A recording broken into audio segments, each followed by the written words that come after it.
Ok, 2 phút bắt đầu. Vinh ơi! Vinh làm thủ mua thủ đôi.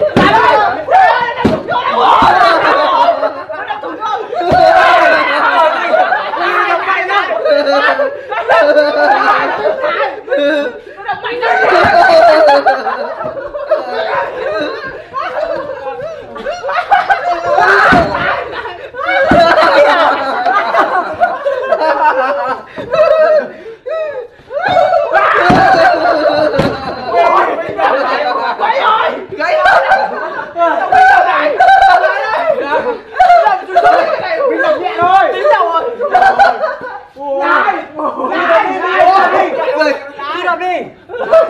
Đập đầu quá.